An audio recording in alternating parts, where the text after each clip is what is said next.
Hi Tubies, here's Alexandra.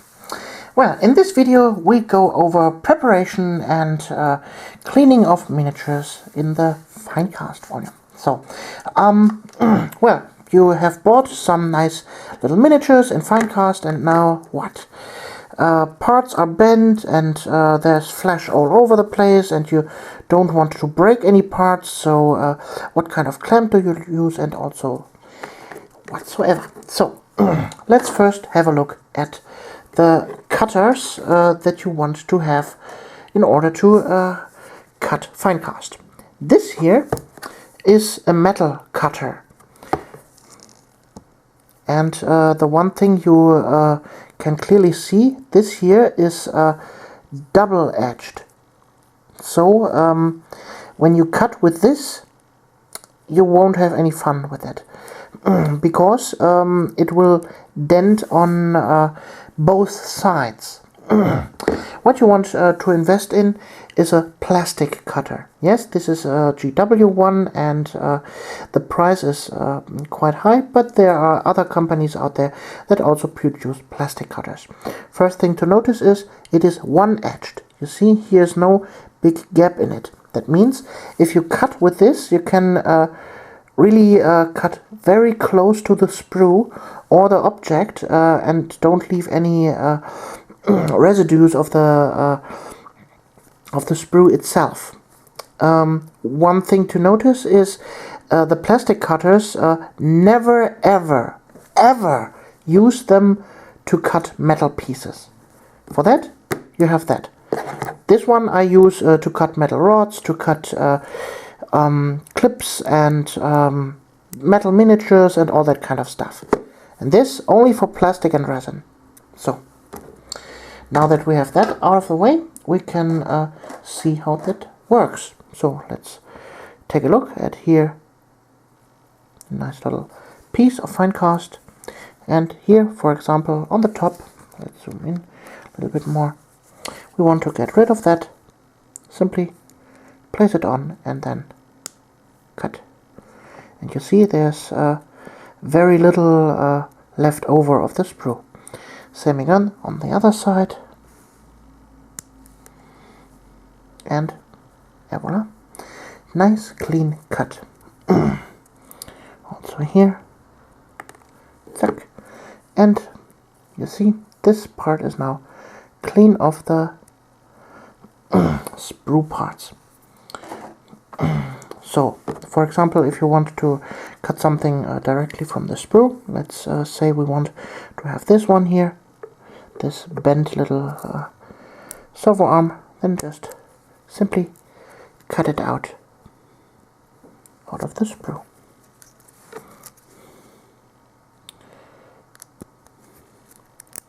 Okay, and there we go. We have it now out of the sprue. Trim off all the excess. This here, for example. So, there we go. Next thing I want to show you is how to, well, remove dents in your miniatures. You don't want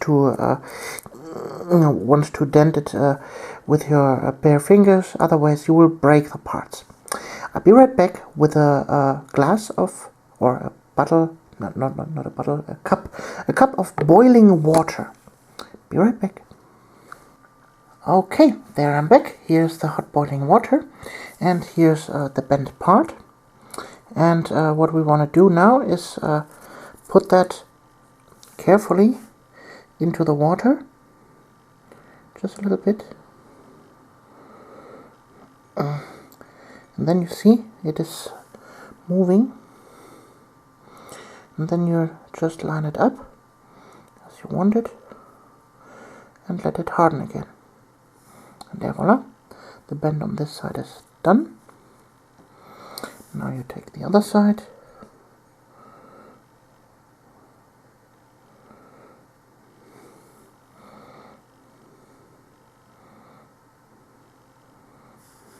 And there, voila. The part is fixed.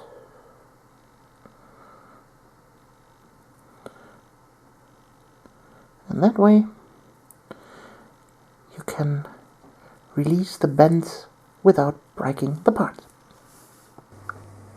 So the next thing you want to do is clean up the mold lines of all the parts, and for that you need a sharp knife, like that. Kids, be careful with that. So in order to remove them, just slightly scratch over the parts until you are satisfied. You don't have to cut them, just simply gently scratch the surface.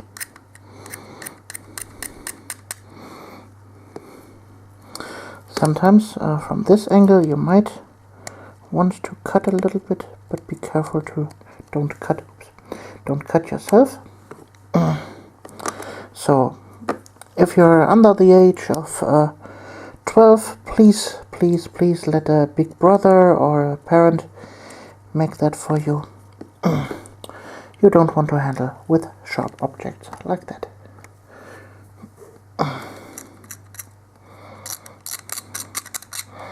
So, and also Finecast has the problem that there are sometimes bubbles and little miscasts in the structure. For example, here we see that. You have basically two options: cut that stuff away or fill it with green stuff. I personally like to cut those things away. Just carefully cut those things.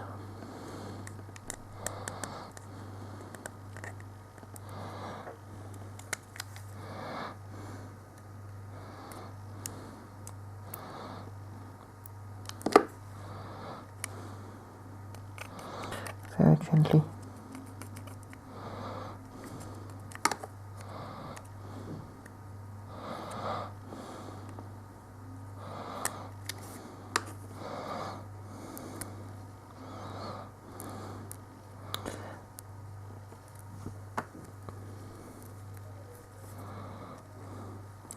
And get rid of the excess.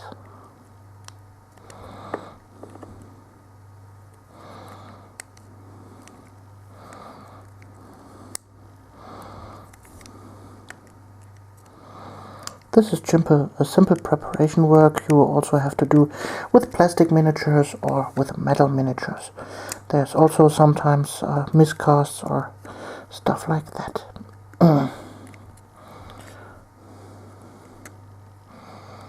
So.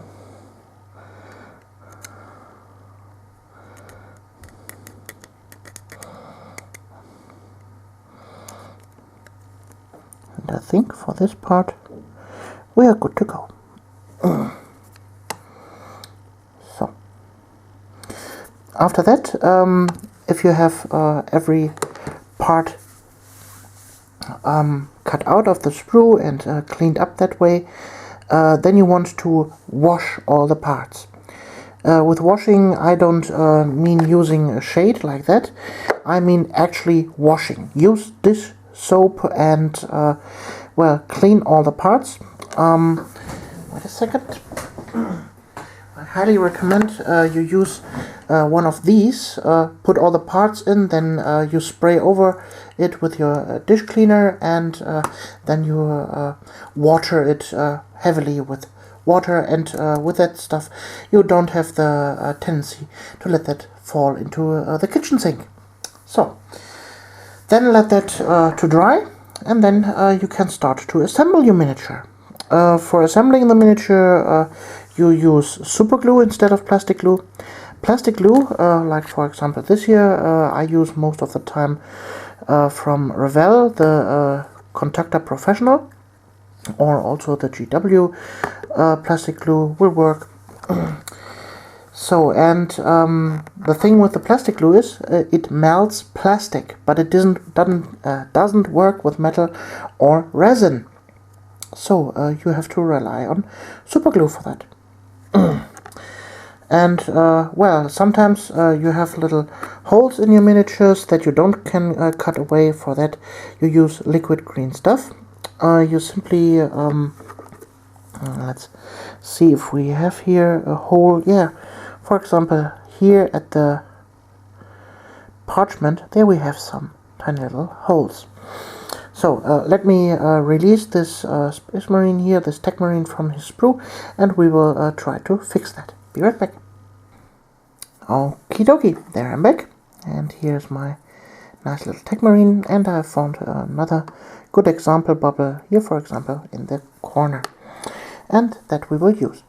So you take your liquid green stuff with a brush,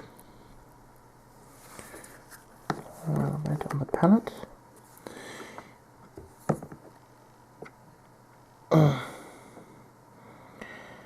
The good thing though with the liquid green stuff is it is water based.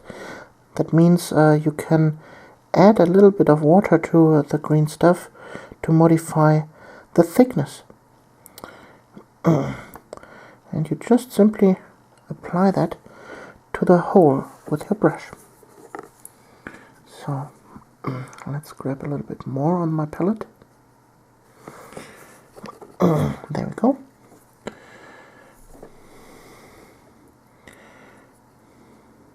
Modifying it with water, and then just like you would apply a paint, you can simply fill in the holes with this green stuff paint.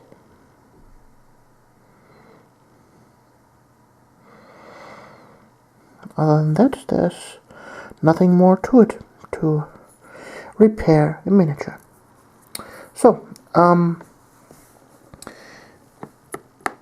now the only thing left to do is to glue the miniature together, prime it and paint it. And for that, you should check out my other videos, where I have lots and lots of painting videos. So, I hope you liked this video, and we see us in the next one. You're Alexandra.